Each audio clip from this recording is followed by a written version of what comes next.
छुप छुप के काहे तू निहारेला, नजरी से बान हमके मारेला।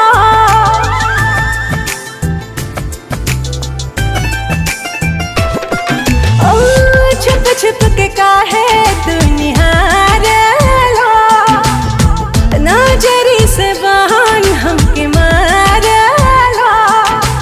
तोहरा से दूर होके जियल जाता नहीं, तुझे ना देखूं तो चैन,